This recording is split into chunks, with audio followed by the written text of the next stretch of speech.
Hello students, कैसे हैं आप सब। पिछली वीडियो में आपने ये सीखा था कि समरूप त्रिभुज क्या होते हैं। आज हम एक बहुत ही इम्पॉर्टेंट थ्योरम यानी कि एक बहुत ही इम्पॉर्टेंट प्रमेय करेंगे जिसका नाम है आधारभूत समानुपातिकता प्रमेय, और इसको थेल्स प्रमेय भी कहा जाता है। उस गणितज्ञ का नाम है थेल्स जिन्होंने ये प्रमेय दी थी। अंग्रेज़ी में इसको बेसिक प्रोपोर्शनैलिटी थ्योरम भी कहते हैं। ठीक है, तो ये थ्योरम है क्या, ये प्रमेय है क्या। सबसे पहले कथन देखते हैं इसका क्या है। तो ये प्रमेय क्या है, यदि किसी त्रिभुज की एक भुजा के समांतर अन्य दो भुजाओं को भिन्न भिन्न बिंदुओं पर प्रतिच्छेद करती हुई एक रेखा खींची जाए। देखिए, इसमें कहा गया है कि यदि एक त्रिभुज की एक भुजा के समांतर यानी कि BC के समांतर हमने एक ये रेखा DE खींची है। D और E बिंदु पर ये AB को D बिंदु पर प्रतिच्छेद कर रही है और AC को E बिंदु पर प्रतिच्छेद कर रही है। ठीक है, तो DE क्या है, BC के समांतर है। ठीक है, तो BC के समांतर DE खींची गई है। तो ये थ्योरम, ये प्रमेय क्या कहता है कि तो ये अन्य दो भुजाएं एक ही अनुपात में विभाजित हो जाती हैं। अन्य दो भुजाएं कौन सी हैं, AB और AC, ये एक ही अनुपात में विभाजित हो जाती हैं। मतलब क्या है कि AD बटे DB किसके बराबर होगा, AE बटे EC के। ये थ्योरम है थेल्स थ्योरम। ठीक है, एक बार फिर से देखिए, DE अगर BC के समांतर हो, ये DE का BC के समांतर होना ज़रूरी है। तो क्या होगा, AD बटे DB बराबर AE बटे EC, मतलब अनुपात सेम होगा, समान होगा इन दोनों भुजाओं का। तो हमने क्या लिखा है, D समांतर BC, तो AD बटे DB बराबर AE बटे EC। तो ये हो गया आपका थेल्स थ्योरम या आधारभूत समानुपातिकता प्रमेय। ठीक है, इसका प्रूफ भी आपके सिलेबस में है, प्रूफ भी हम करेंगे, लेकिन आज हम इसके ऊपर प्रश्न करेंगे। तो प्रश्नावली 6.2 पर चलते हैं और देखते हैं कि थेल्स थ्योरम कैसे लगती है प्रश्नों में। तो प्रश्न क्या है, पहला, आकृति में DE BC के समांतर है। ये दो ऐसे मैंने लगाए हैं, ये समांतर का चिन्ह है। आकृति में DE BC के समांतर है। EC तथा AD ज्ञात कीजिए। पहले भाग में EC ज्ञात करना है और दूसरे भाग में AD ज्ञात करना है। देखिए आप ध्यान से, आपको दिया गया है कि DE BC के समांतर है, वो पहली कंडीशन होती है थेल्स प्रमेय की। ठीक है, तो चलिए DE BC के समांतर हो गया, तो आप क्या करेंगे, थेल्स प्रमेय के अनुसार AD बटे DB बराबर होगा AE बटे EC के। तो पहले आपने वही लिख दिया, D बराबर समांतर BC के, तो AD बटे DB बराबर AE बटे EC। अब AD की वैल्यू कितनी है, 1.5 सेंटीमीटर पुट कर दी। DB कितना है, 3 सेंटीमीटर, वो पुट कर दिया। AE है 1, वो पुट कर दिया। EC आपको पता नहीं है तो ऐसे ही रहने दिया। आप क्या करेंगे, आर पार गुणा करेंगे, तो 1.5 गुणा EC हो जाएगा, 3 गुणा 1 हो जाएगा। ठीक है, तो क्या बन जाता है, ये देखिए इस तरह बन जाता है। आपने ज्ञात करना है EC ज्ञात करना है, तो 1.5 यहाँ गुणा में दूसरी साइड ले जाएंगे तो भाग में हो जाएगा। अब आप क्या करेंगे, 3 बटे 1.5 है, तो 1.5 का अगर आप दशमलव हटाएंगे तो ऊपर एक 0 लग जाएगा, तो 30 बटे 15, तो 15 दूनी 30 होता है। तो EC कितना आ गया, 2 सेंटीमीटर। ठीक, अगला भाग देखते हैं।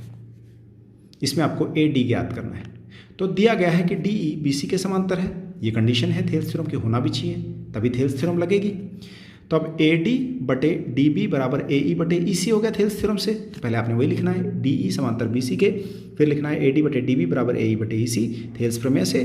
तो AD बटे DB है 7.2, AE है 1.8, EC है 5.4। ठीक है, तो इसके बाद ये आर पार गुणा कर दें, AD गुणा 5.4 बराबर 1.8 गुणा 7.2, तो ये 5.4 यहाँ गुणा में है, दूसरी साइड ले जाएंगे तो 5 बटे में आ गया, भाग में आ गया। AD ज्ञात करना है आपको। तो अब आप क्या करेंगे, यहाँ से आप देखिए, ये दशमलव हटाएंगे तो ऊपर गुणा 10 हो जाएगा, ये दशमलव हटाएंगे तो नीचे गुणा 10 हो जाएगा, ये दशमलव हटाएंगे तो नीचे गुणा 10, तो नीचे 2 बार गुणा 10 हो जाएंगे और ऊपर एक बार, एक 10 कट जाता है। अब आप देखिए ये सारे जो आपके पास हैं, ठीक है, तो 18 के पहाड़े में आते हैं, तो आप सीधे भी काट सकते हैं, 2 से भी काट सकते हैं, जैसा भी आपको ठीक लगे। तो 18 एकम 18, 18 3 54, 3 दूनी 6 और चौके 12, 24 बटे 10, जो कि 2.4 सेंटीमीटर होता है। थेल्स थ्योरम कैसे लगनी है, इसके लिए आपका एक चौथा उदाहरण भी बहुत अच्छा है प्रश्नावली का। बाकी सारे भी उदाहरण हम करेंगे, लेकिन चौथा कर लेते हैं जिससे कि आपको और समझ में आ जाए। देखिए क्या है ये, आकृति में DE समांतर है AC के और DF समांतर है AE के। तो सिद्ध कीजिए कि BF बटे FE बराबर BE बटे EC के है, ये सिद्ध करना है। और जो समांतर दिए हैं हमें तो वो ढूंढना है पहले, उसी से थेल्स थ्योरम का अंदाज़ा लगाना है। DE AC के समांतर है, देखिए DE, ये देखिए ठीक है, मैं आपको किसी दूसरे कलर से थोड़ा सा बताता हूँ ताकि आपको समझ में आएगा। देखिए डी ई, ये देखिए किसके समांतर है, ए सी के, है ना, ये हो गया। डी किसके समांतर है, ए सी के। तो त्रिभुज कौन सा लेना चाहिए हमें, यहाँ बिंदु बी से शुरू होगा तो बी ए सी, क्योंकि डी ई ए सी के समांतर है तो त्रिभुज कौन सा लेंगे, बी ए सी। उसमें थेल्स थ्योरम लगाएंगे तो क्या बनेगी, बी डी बटे डी ए बराबर बी ई बटे ई सी। कौन सा त्रिभुज लिया, बी ए सी त्रिभुज।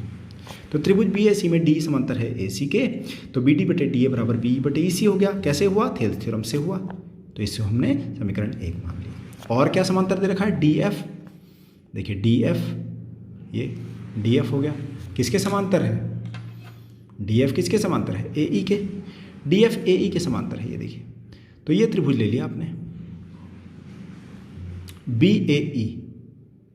तो थेल्स थ्योरम लगाइए इसमें, बी डी बटे डी ए बराबर बी एफ बटे एफ ई। ठीक है, उसको आप समीकरण 2 मान लीजिए। अब 1 और 2 में देखिए ध्यान से, ये चीज़ तो दोनों में समान है, बी डी बटे डी ए तो दोनों में ही है। तो अगर इसके बाएं पक्ष समान हैं तो इसका अर्थ है कि दाएं पक्ष भी आपस में बराबर होने चाहिए, बाएं पक्ष तो सेम है। तो 1 और 2 से क्या होता है कि ये दाएं पक्ष भी बराबर आते हैं, यानी कि बी बटे ई सी बराबर बी एफ बटे एफ ई। ठीक है, किसी भी समीकरण में अगर बाएं पक्ष दोनों के बराबर हैं तो दाएं पक्ष भी बराबर होना चाहिए। ठीक है, तो ये आपने अच्छी तरह से कर लेना है। तो आइए देखते हैं आपका होमवर्क क्या है। होमवर्क में ये आपने 3 आकृतियाँ बनी हैं, हर एक में x का मान ज्ञात करना है। थेल्स थ्योरम लगती चली जाएगी। डी ई आपको बी सी के समांतर यहाँ दे रखा है, एम एन आपको आर क्यू के समांतर दे रखा है, और के एम आपको ई एफ के समांतर दे रखा है। और इस हिसाब से आपने x ज्ञात करते चले जाना है हर चित्र में, हर आकृति में। ठीक है, तो स्टूडेंट्स ये था थेल्स थ्योरम। थेल्स थ्योरम की शुरुआत आज हमने की है, आगे इसके और प्रश्न करेंगे प्रश्नावली में जैसे जैसे आगे बढ़ेंगे। तो आज की वीडियो में इतना ही, प्रैक्टिस करते रहिए। All the best.